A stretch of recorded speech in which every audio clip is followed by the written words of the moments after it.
Alright guys, welcome back to a new video. I'm Jam Chemist and today we're gonna make some potassium permanganate. Our first three reagents are potassium nitrate, potassium hydroxide and some manganese dioxide, which are extracted in an old video.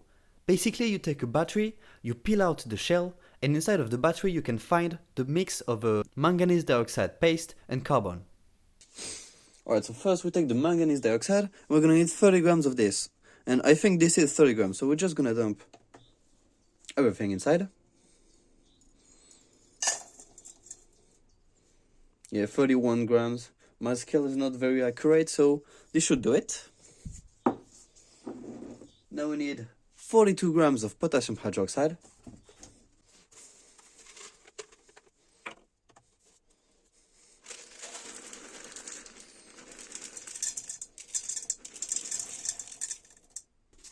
And finally, we need 22 grams of our oxidizer, potassium nitrate. Oops, okay, we are good. And now we're gonna dissolve all of this. Hold on. Okay, we're gonna dissolve all of this in some water. So basically, this step is gonna mix everything well through. Like, you know, potassium hydroxide and potassium nitrate. Both of them are very soluble in water. So we're gonna have a very good mix of this, and then we're just gonna boil off the water. So the water is just here to, you know, to make a very good mix of them without grinding them, because grinding will be too annoying. So just pouring the water, dissolving them, very good. All right, now we're just gonna put this, as I said, on the hot plate and start to heat to the max. Yeah, we just want to boil off all of the water. So if you have a better hot plate than this, or a better way to do this, just do, you know, boil off the water. No problem.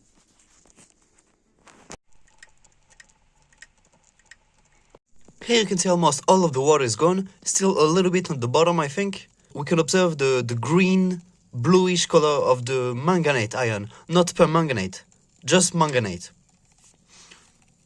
And this is what we want, of course.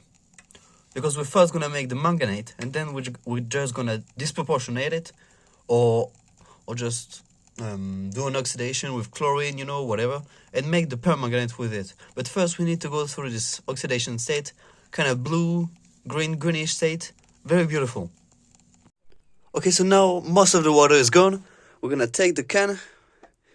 How is this? I think I'm gonna need. Hold up. Yeah, alright.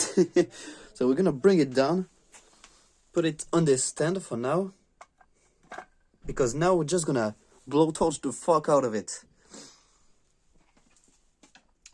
Basically, if you have a good furnace, you can heat it to 400 degrees for a few hours, but that's pretty slow, you know, and I don't have this kind of furnace. My hot plate is not strong enough. So instead, I'm just gonna blast it until red hot for, I don't know, like 5 to 10 minutes. And hopefully this should work. Alright, here is the stand.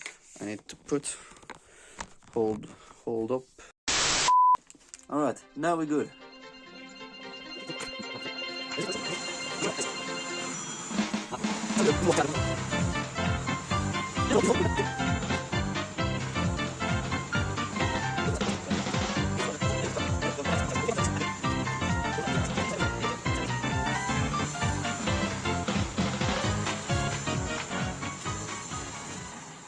Alright, so now everything is done. It's been reacting for a long time now, and it's hard. Like, literally very hard. A little bit like a rock, I guess. And so what we're gonna do, to break it, is gonna use this big mass, this hammer, like this. And then we're gonna pour everything, hopefully, inside of this and make it soluble. Damn, I didn't break it.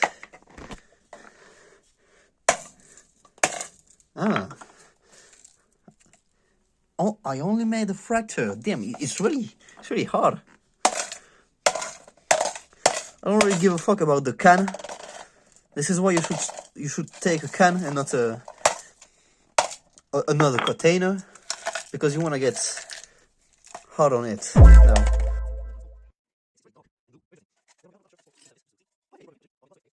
Now. A quick shout out to Mr. Yellow and Sultan Peroxide because we now have a new Discord server for all three of us, so join us now to do some chemistry with us.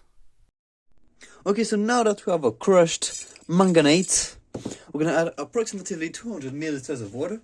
First to wash this thing, the container, and then to soak in the manganate to hopefully make it soluble, or at least most of it.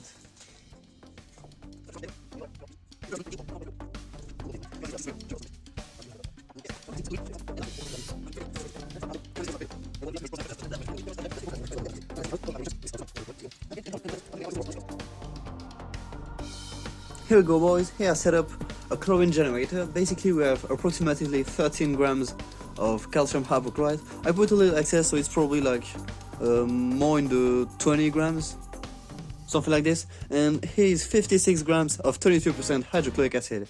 It's a little yellow because I forgot to clean the glassware, but it doesn't really matter because as well this is a little bit of an excess. Here we have our manganate solution, and as you can see on the sides of the beaker it has turned into the permanganate. This is because the CO2 from the air is disproportionating the manganate into permanganate and manganese dioxide. But this is not very efficient, so this is why we have to use chlorine, right? Hold on, my phone is doing some weird shit. Okay, I think we can film. Here, the tube, you cannot really see, but it's not immersed in the solution because we don't want to suck back, of course. And yeah, that's it. So let's start the procedure. Slowly gonna drip in hydrochloric acid from slowly or chlorine gas. Okay, it is dripping. I don't want. This is a little bit too fast for me. All right. I think this is good. I'm still trying to build my fume hood. I'm gonna show you right there. I'm trying to build a fume hood, you know. This is gonna be the exit hole. But yeah, for now I have to leave the door open. This is open as well.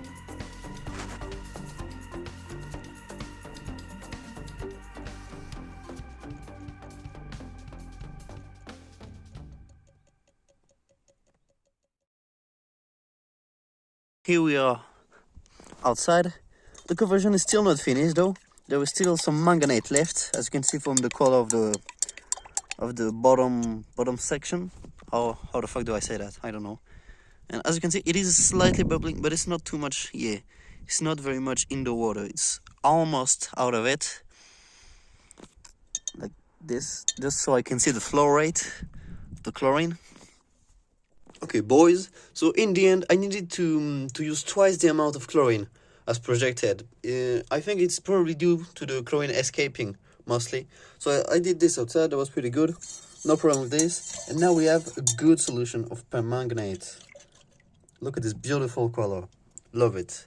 But now I should need to filter it because on the bottom you cannot see that, but there is some little chunks of, I don't know, solids, whatever they are. And I cannot use a normal filter because look, when I put the permanganate, hold on, let the camera, yeah, when I drop the permanganate, it just decomposes. It just takes the paper and oxidizes and turns back to manganese dioxide. So I don't know what to do now because I don't have any treated filters. You know, I'm not rich. And yeah, how the fuck do I do that now? How am I supposed to filter that? Okay, boys, so I might have found an idea. So this is some glass wool, you know, for isolation or shit, etc. And I think it is made of silica mostly. So we're gonna try this right now. And if it does work, we will use it as a filter paper. I mean, all right, so let's pack this wool.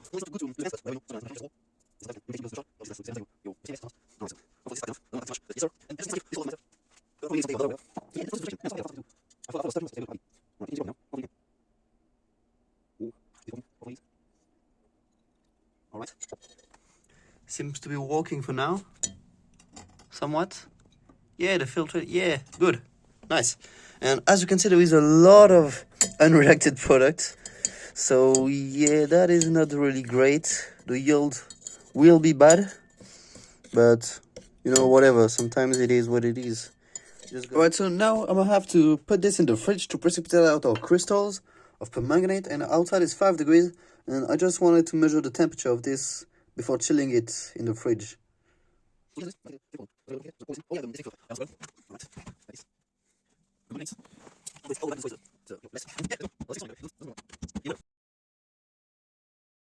After some time, the solution cooled out considerably, and some potassium permanganate has finally precipitated out. So I pour everything in the funnel to filter them, and then we get some nice crystals. Okay, so overall this project was pretty fun, and obviously I had a bad yield, so it's not really useful in sort of sense. It's not really a good method to make it from this contaminated manganese dioxide. But now, in the end, we're gonna try to ignite some alcohol by dehydrating some potassium permanganate with some sulfuric acid to make manganese heptoxide.